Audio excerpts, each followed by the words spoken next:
Hello students, आज हम second and third transition series के इलेक्ट्रॉनिक कॉन्फ़िगरेशन निकालना देखते हैं कि कैसे इलेक्ट्रॉनिक कॉन्फ़िगरेशन इनका बनता है। तो electronic configuration of second transition series मतलब 4D, क्योंकि 3D फर्स्ट ट्रांजिशन सीरीज थी, उसका इलेक्ट्रॉनिक कॉन्फ़िगरेशन हम पहले ही देख चुके हैं।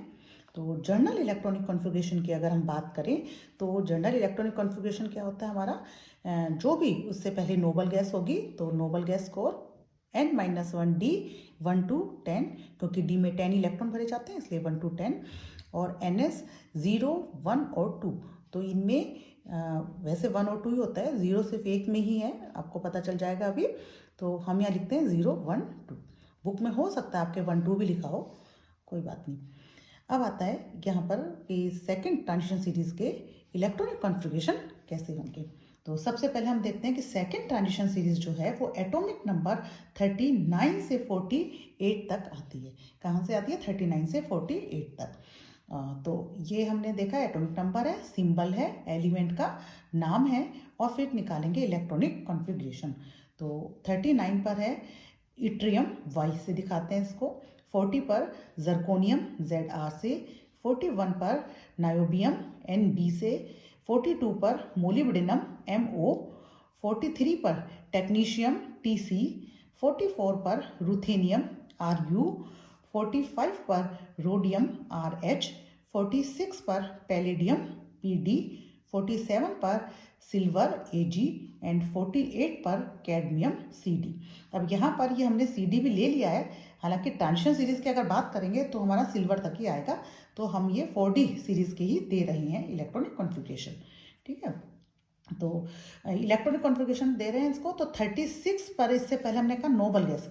नोबल गैस जो है वो क्रिप्टॉन होती है, क्रिप्टॉन का 36 है, तो 36 और 4D सीरीज है तो 4D में इलेक्ट्रॉन जाएंगे। n-1 जो है हमारा 5, क्योंकि 5 होता है तो यहाँ पे कौन सा आ गया? D, 4D हो जाएगा, और ns है तो 5s हो गया।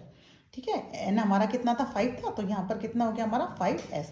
तो ये चीज़ जो है वो तो सब में कॉमन है, क्रिप्टॉन, 4D, 5s।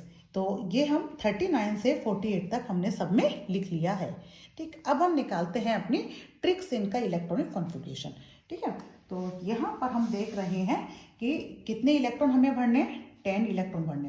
तो हम सबसे पहले इनका नंबर लिख लेते हैं, 1, 2, 3, 4, 5, 6, 7, 8, 9 एंड 10। ठीक है, और यहाँ पर हम जानते हैं कि 5 जो है, D5, ये क्या है? स्टेबल इलेक्ट्रॉनिक कॉन्फ़िगरेशन है, तो 5 का तो 5 रहेगा ही रहेगा, और जो 10 है वो हमारा ये हाफ फिल्ड इलेक्ट्रॉनिक कॉन्फ़िगरेशन हो गया इसका, और ये क्या हो गया? फुल फिल्ड, तो इसलिए 10 का हमने 10 कर लिया। और एक चीज़ मैंने आपको पहले बताई थी कि 3D सीरीज़ का अगर आपने देखा होगा इलेक्ट्रॉनिक कॉन्फ़िगरेशन, तो उसमें कि 3D में 4 और 9 जो नंबर थे वो दो नंबर आपको मैजिक नंबर बताए थे जिन्हें हमें इसमें रखना था, क्रॉस करना था। और 4D के लिए हम बोल रहे हैं 3, 6, 9। ठीक है, 4D सीरीज के लिए कौन सा नंबर बताएं आपको? 3, 6 एंड 9। ठीक है, ये जो नंबर है आपके, ये नंबर आपको याद रखने हैं। तो 3 हमने 3 को क्रॉस कर दिया, 6 हमने 6 को क्रॉस कर दिया, और 9 है तो हमने 9 को क्रॉस कर दिया। अब हम लिखें 1 है तो कितना? 1 ही रहेगा। 2 है तो कितना रहेगा? 2 ही रहेगा। अब 3 हमारा क्रॉस हो गया, तो नेक्स्ट नंबर क्या है हमारा? 4 है तो 4 आ जाएगा। 4 का नेक्स्ट नंबर क्या है हमारा? 5। ठीक है, यहाँ पर हमारे पास में अब ये 6 है, क्योंकि 6 हमारा क्रॉस हो चुका है। नेक्स्ट नंबर क्या हो गया हमारा? 7। 7 है तो नेक्स्ट नंबर हमारा क्या हो गया? 8। 8 है तो हमारे पास में अब 9 क्रॉस हो चुका है, तो नेक्स्ट नंबर क्या है? 10 है तो 10 ही रहेगा। और यहाँ पर भी हमारे पास में क्या आएगा? 10, क्योंकि मैक्सिमम इलेक्ट्रॉन तो 10 ही भरेंगे। ठीक है, तो ये हमारे क्या आ गए? Number of D electrons. ये हमारे पास में क्या है? नंबर ऑफ D इलेक्ट्रॉन है। ये हमारे पास में क्या है? D इलेक्ट्रॉन्स आ गए। ठीक, तो अब हम इन D इलेक्ट्रॉन्स को यहाँ पर फिल करें। तो 1 में हमारे पास में क्या था? 1 मतलब था हमारा इट्रियम, तो D 1 हो गया। ठीक है, 2 में हमारे पास में क्या है? 2 है। 3 में हमारे पास में क्या था? 4। ठीक है। 4 में कितना है 5, 5 में हमारे पास में क्या है ये वाला 5 आ गया। ठीक है। 6 में हमारे पास में क्या था ये 7। ठीक है। 7 में क्या था हमारे पास में 8 नंबर ऑफ डी इलेक्ट्रॉन, और 8 में हमारे पास में क्या आ गया था 10। ठीक है। और इसमें हमारे पास में क्या आ गया 9 में भी 10, और 10 में भी क्या था हमारे पास में 10। अब नंबर ऑफ एस इलेक्ट्रॉन जो हैं वो हम क्या करेंगे, इनको काउंट करेंगे, और जितना हमारे पास बचेगा वो एस के अंदर आ जाएगा। जैसे कितना है ये इसका एटॉमिक नंबर कितना था 39, तो 36 और 1 कितना हो गया 37, 39 माइनस 37 कितना हो गया 2। ठीक है। 36 और 2 कितने हो गए 38, 38 और 40 में कितना हो गया हमारा 2। ठीक है। 41 है यहाँ पर, तो 36 और ये कितने हो गए 4 थे ना, तो 36 और 4 40 और 41 है, तो कितना आ गया 41 माइनस 41। ठीक है। इसी तरीके से सो ऑन हम ये 48 तक निकाल लेंगे। तो ये हमारा कितना आता जाएगा, देखो अभी मैं कर देती हूँ उसको। ये हमारा आ गया है 1 आ गया, तो ये भी हमारा कितना आ जाएगा 1 ही होगा। ठीक है। तो यहाँ पर हमारा ये हमारा कितना हो जाएगा 2 हो जाएगा, क्योंकि 5 1 था ना, 5 2 हो गया। ये हमारा कितना हो जाएगा 1 हो जाएगा, 2 इलेक्ट्रॉन आ गए थे ना, आप वैसे भी निकाल सकते हैं। ये भी हमारा कितना हो गया 1 हो गया। अब यहाँ हमारा कितना हो जाएगा एस में 0, एस में कितना आ गया 0, और यहाँ हमारा 1 आ गया था और ये हो गया 2। तो ये आप काउंट करके निकाल सकते हैं। जैसे 36 और 10 कितने हो गए 46। ठीक है। और 48 माइनस 46 कितना हो गया हमारा 2, तो 2 इलेक्ट्रॉन इसके अंदर आ गए। तो इस तरीके से हम क्या कर सकते हैं, इसका इलेक्ट्रॉनिक कॉन्फ़िगरेशन निकाल सकते हैं। अब यहाँ पर देखो इसमें एस के अंदर क्या आया 0 आ रहा है ना, और यही हमने बताया था आपको NS012 इलेक्ट्रॉनिक कॉन्फ़िगरेशन। तो 0 जो है वो पूरी पीरियोडिक टेबल में अगर हम देखते हैं मतलब इसमें डी ब्लॉक के अंदर हम देखते हैं तो सिर्फ पैलेडियम के अंदर ही आता है। 0 हमारे पास में किस में आता है पैलेडियम में आता है, इसलिए पैलेडियम का इलेक्ट्रॉनिक कॉन्फ़िगरेशन बहुत बार पूछा जाता है। इलेक्ट्रॉनिक कन्फ्यूजन इसीलिए पूछ लेते हैं क्योंकि ये एक्सेप्शन में आ जाते हैं। तो इस तरीके से एक्सेप्शन में कई आ जाते हैं, नायोबियम जर्कोनियम भी आ गया एक्सेप्शन में। ठीक है। लेकिन आप इस तरीके से याद रखो नायोबियम, तो इस तरीके से अगर आप याद रखोगे तो आपको कोई भी इलेक्ट्रॉनिक कॉन्फ़िगरेशन आए, एक्सेप्शन ही क्या आप तो सारे याद रखिए, कुछ भी आपको दिया जा सकता है। ठीक है। तो ये आपका कौन सा हुआ 4D सीरीज के इलेक्ट्रॉनिक कॉन्फ़िगरेशन हो गए। ठीक है। अब हम देखते हैं electronic configuration of third transition series की अगर हम बात करेंगे तो हमें सिर्फ EU तक का लेना है, तो हम यहाँ पर 5D सीरीज़ की बात करते हैं। तो 5D सीरीज़ जो है वो हमारे पास में कहाँ तक आ जाएगी मरकरी तक आ जाएगी। ठीक। तो ये स्टार्ट होती है हमारी जो 5D सीरीज़ है वो कहाँ से स्टार्ट होगी 57 लेंथेनम से स्टार्ट होगी। ठीक है। और उसके बाद में 14 एलिमेंट जो हैं वो कौन से आ जाएंगे लेंथेनाइड आएंगे, और इसके बाद में 72 से वापस स्टार्ट होकर 80 तक आ जाएगा। हफनियम से स्टार्ट होकर ये कहाँ आ जाएगी मरकरी तक आ जाएगी, Hg तक आ जाएगी। तो एटॉमिक नंबर 57 पर क्या था लेंथेनम La, 72 पर हमारे पास में क्या हो गया हैफनियम Hf, 73 पर टेंटेलम Ta, 74 पर टंगस्टन W, 75 पर रीनियम Re, 76 पर ओस्मियम OS, 77 पर इरिडियम IR, 78 पर प्लेटिनम PT, 79 पर गोल्ड AU और 80 पर मरकरी Hg। तो ये तो इनके सिंबल और एलिमेंट के नाम हैं। एक दो बार अगर इन्हें आप रिवाइज करेंगे तो याद भी हो जाते हैं आसानी से, ऐसी कोई प्रॉब्लम नहीं होती। अब यहाँ पर भी हम अपनी वही ट्रिक एक लगाते हैं। तो ये हमारे पास में कौन सी सीरीज़ आ गई है 5D सीरीज़। अब यहाँ मैं आपको तीनों का ही बता देते हैं 3D, 4D and 5D series. ठीक है। 3D के लिए हमने कौन से नंबर बताए थे आपको 4 और 9, ये सब में लग जाएगी। आप वापस एक दो बार आप लिख कर बनाकर देख लेना तो आपको इससे प्रैक्टिस हो जाएगी। और 4D में हमने आपको क्या बताया था 4D के अंदर 3, 6 और 9 ये नंबर बताए थे। ठीक है। और 5D के अंदर हम बता रहे हैं ए के नंबर है 8। ठीक है। ये आपको याद रखना है, बस इतना सा आप याद रखिए, इसके बाद में आपकी सीरीज कंप्लीट हो जाएगी। ठीक। अब यहाँ पर हम वही 10 इलेक्ट्रॉन बढ़ने ना, तो हम 10 तक नंबर लिख लेते हैं। 1 2 3 4 5 6 7 8 9 और ये 10। ठीक है, 5 क्या था हमारा, हाफ फील्ड इलेक्ट्रॉनिक कॉन्फ़िगरेशन है, स्टेबल है, तो 5 का 5 ही हो गया। 10 हमारा फुल फील्ड इलेक्ट्रॉनिक कॉन्फ़िगरेशन है, तो 10 भी क्या हो गया, स्टेबल है, तो हमने 10 की जगह 10 लिख लिया है। ठीक है, अब हमने यहाँ पर कौन सा नंबर लिया है, एक 5D के अंदर 80 नंबर है, तो इसको हमने क्या कर दिया, क्रॉस कर दिया। ठीक, अब हम नंबर ऑफ डी इलेक्ट्रॉन देखें, 1 है तो हमारा क्या हो गया 1, 2 है तो क्या हो जाएगा 2, 3 है तो क्या हो गया हमारा 3, 4 है तो क्या हो गया हमारा 4, 5 का 5 हमने लिख ही दिया था, 6 है तो क्या हो गया अपना 6, 7 है तो क्या हो गया हमारा 7। अब 8 नंबर आपका क्रॉस हो गया, तो नेक्स्ट नंबर क्या है आपका 9 यहाँ पर आ चुका है आपका, तो क्या हो जाएगा नेक्स्ट नंबर क्या हो गया 10, और 10 हमने बता ही दिया था कि 10 जो है वो क्या हो गया हमारा फुलफिल्ड इलेक्ट्रॉनिक कॉन्फ़िगरेशन था। अब हम इन नंबर को, ये हमारे क्या हो गया डी इलेक्ट्रॉन्स है, ये अपन ने क्या निकाले हैं डी इलेक्ट्रॉन निकाले।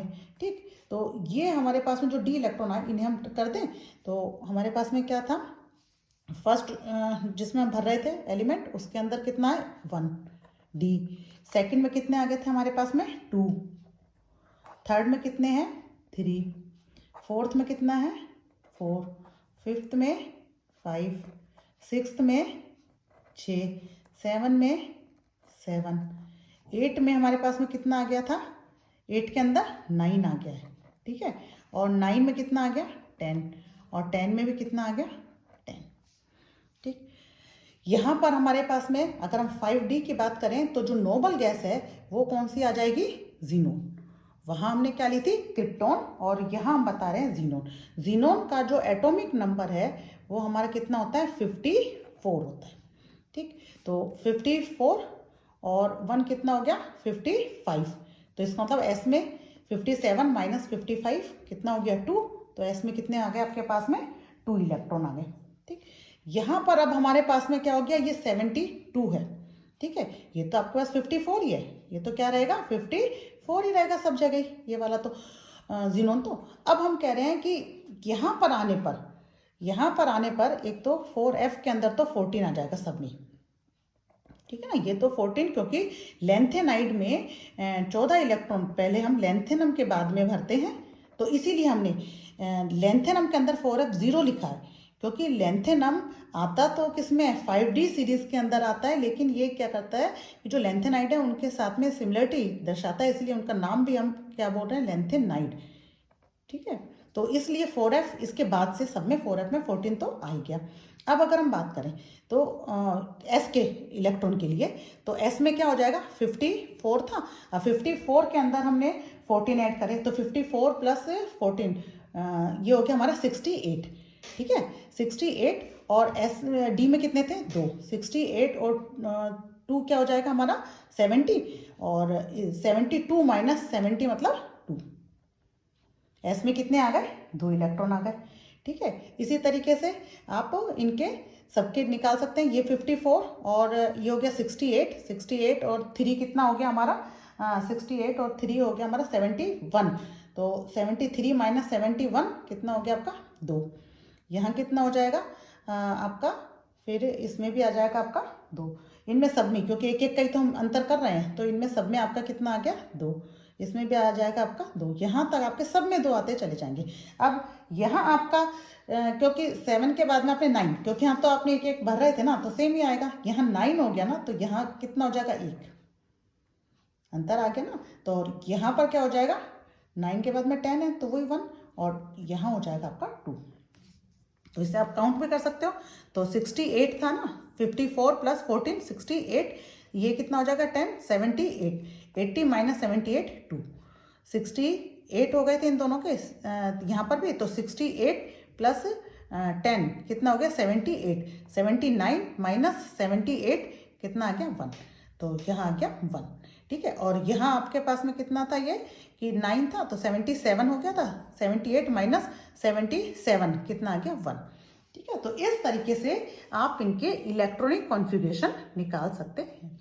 अब आपके एक और इसके अंदर कि जैसे मैंने आपको 3D सीरीज़ में बहुत ही डिटेल के अंदर आपको ये सारे की सारी चीज़ें करवा दी हैं, जितनी भी प्रॉपर्टी थी।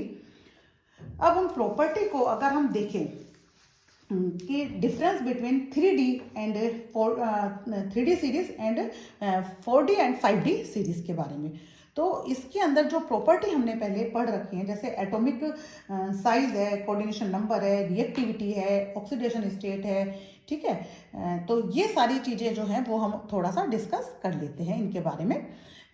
तो फर्स्ट हम एटॉमिक साइज, ठीक है, एटॉमिक या आयनिक साइज। तो एटॉमिक और आयनिक साइज जो है वो 3D सीरीज का always smaller than 4D and 5D elements, but due to lanthanide contraction, क्योंकि हम जानते हैं कि यहाँ लेंथेनाइड, हमने बताया ना कि लेंथेनम के बाद में 14 इलेक्ट्रॉन किस में आ गए थे, लेंथेनाइड के आ गए थे। तो लेंथेनाइड कॉन्ट्रैक्शन के कारण क्या हो जाता है, atomic as well as ionic radii जो है 4D और 5D की ऑलमोस्ट आइडेंटिकल हो जाती है। ऑलमोस्ट क्या हो जाती है, आइडेंटिकल हो जाती है, जबकि इंक्रीज होनी चाहिए वो लगभग क्या होती है, बराबर होती है। इसीलिए 3D सीरीज के अलावा 4D और 5D की अगर बात करें तो उनकी दोनों की जो प्रॉपर्टी है उनमें भी क्या होता है, बहुत सिमिलरिटी होती है। कोऑर्डिनेशन नंबर की अगर हम बात करें तो जो फर्स्ट ट्रांजिशन सीरीज के एलिमेंट हैं इनके अंदर कोऑर्डिनेशन नंबर 4 और 6 के कंपाउंड ये बनाते हैं। हमने कॉम्प्लेक्स फॉर्मेशन और ये देखा था, तो इसमें हमें क्या देखा था कि इनके कौन से कंपाउंड बनते हैं, कोऑर्डिनेशन नंबर 4 और 6 के बनते हैं। 6 से रेयरली कोई कंपाउंड 6 से हायर कोऑर्डिनेशन नंबर में इनका मिलेगा। लेकिन अगर हम ट्रांजिशन सीरीज 4D और 5D की बात करें, या कह दो सेकेंड और थर्ड ट्रांजिशन सीरीज की बात करें, तो इसके अंदर कोऑर्डिनेशन नंबर 8 एंड हायर जो है वो क्वाइट कॉमन होते हैं इसके अंदर, कि इसमें 8 की मिल जाते हैं कि 8 और उससे हायर वाले भी कोऑर्डिनेशन कंपाउंड बनाते हैं। रिएक्टिविटी की अगर बात करते हैं तो reactivity of first transition series generally decrease from first to third series, कि हम अगर फर्स्ट से थर्ड सीरीज की तरफ जाते हैं तो रिएक्टिविटी क्या हो रही है, डिक्रीज होती जाती है। The element of first transition series are more reactive than second and third transition series.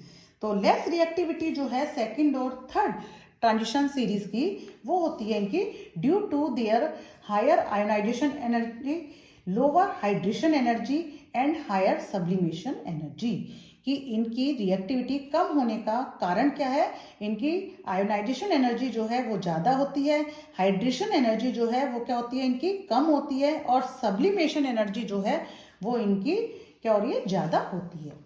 Lower oxidation state में अगर हम बात करें तो जो फर्स्ट ट्रांजिशन सीरीज के एलिमेंट्स हैं ये at least one stable lower oxidation state के अंदर स्टेबल हाइड्रेटेड कैटायन और ऑक्सीसोल्ट बनाते हैं, फर्स्ट ट्रांजिशन सीरीज के एलिमेंट्स। और जबकि सेकंड और थर्ड सीरीज के जो एलिमेंट हैं वो हायर ऑक्सीडेशन स्टेट में बनाते हैं। हाइड्रेटेड कैटायन और ऑक्सीसोल्ट जो हैं वो जनरली सेकंड और थर्ड ट्रांजिशन सीरीज में डू नॉट एग्जिस्ट, वहाँ पर ये नहीं बनते हैं। और अगर मैक्सिमम ऑक्सीडेशन स्टेट की बात करें तो इसमें हम अगर ग्रुप 6 को ले लें एग्जांपल के रूप में, तो वहाँ पर जो ग्रुप 6 है तो ये हो गया आपका आयरन ग्रुप आ जाएगा ग्रुप 6। तो आयरन जो है वो मैक्सिमम ऑक्सीडेशन स्टेट शो करता है +6, ठीक है, FeO4 2 निगेटिव के अंदर, जबकि इसके अंदर आयरन, रुथेनियम और ऑस्मियम, ठीक है, FeRuOS 3 आ जाएंगे। तो Ru और OS जो है वो +8 ऑक्सीडेशन स्टेट शो करता है। ये दोनों क्या करते हैं, मैक्सिमम ऑक्सीडेशन स्टेट इसमें क्या हो गई, +8 हो गई है, और MO4 के रूप में ये क्या कर रहे हैं, कंपाउंड बनाते हैं। अगर हम इसके अंदर नेचर ऑफ कॉम्प्लेक्स की बात करें तो जो कोऑर्डिनेशन कॉम्प्लेक्स हैं इनके अंदर 3D सीरीज के अंदर टेट्राहेड्रल और स्क्वायर प्लेनर दोनों तरीके के कॉम्प्लेक्स बन रहे हैं।